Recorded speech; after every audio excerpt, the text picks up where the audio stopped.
Welcome to our garden.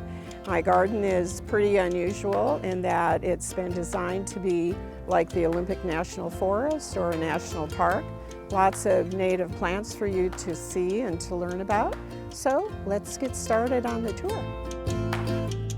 As we enter the garden, we're in an area that is primarily native plants and lots of ferns. My garden is all about going back to nature. When I originally designed this yard, it was complete grass and nothing else. I was using Japanese design, so you'll see pagodas and plants that are known to be used in Japanese gardens. However, there are no maples out here because this is a wildlife-friendly garden and the deer love maples. So all the maples, you'll see them in the backyard. So as you come across the boardwalk, you'll see an area that looks like I just forgot to develop it. But actually, it is a deer rest stop. The deer like to come and lie down, and it's a shaded area, so they're very comfortable there in the summer. I put out food for them, and then I keep a trough of water. My yard is all about the animals as well as the plants. As we round the bend, we're walking by a smoke tree. Normally they're purple. I chose a lime green and they come out like a poof of smoke. So that's why it's called a smoke tree. We're going to cross the driveway and go into what's called the Happy Place.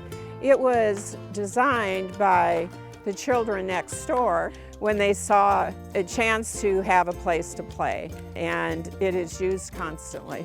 We kept saying it's such a happy place, so that's how it got its name. It made them feel happy. We're entering the side yard leading to our backyard. Again, use lime green coloring and low-growing hostas and plants like that as an entry into the backyard. This roadie is original to the house. Our backyard is not very big. I've jammed it full of as many plants as I can.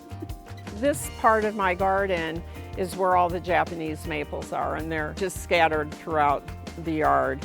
This ground cover is called bishop's weed, and it spreads easily. It is deciduous, so this fall it'll be gone, and then in springtime it just comes back nicely. This is a paperbark maple that I bought in the 90s. It was the size of a pencil. So I let it grow, and finally it was big enough to plant in the ground. So it's been here ever since. I have always wanted to have a private space. I'm very much into yoga and some of the Buddhist kinds of philosophies. And so we designed my own Zen Garden.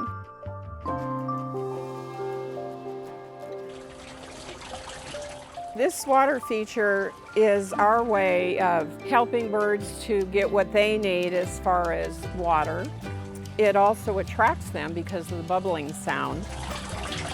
Along the back fence, we have a lot of shrubs just to soften it, from maples that do well in a container to maples that are planted in the ground and become a big tree.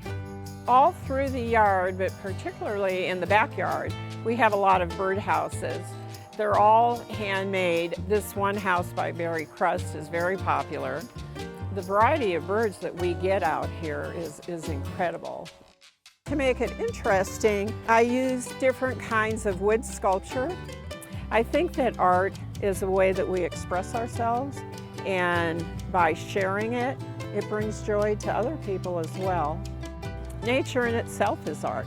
When you look at leaves, when you look at flowers, you look at grasses and the ferns, they're all different and they're all beautiful. For me, they bring me joy when I look at them. I want to point out this sign that shows that I've been certified by both the national and state wildlife agencies. It is something that says my garden provides a place for animals to find food, water, shelter, and a place to raise their young. So we are looking forward to hopefully having some deer born in our yard. That's our goal. So thank you again for coming.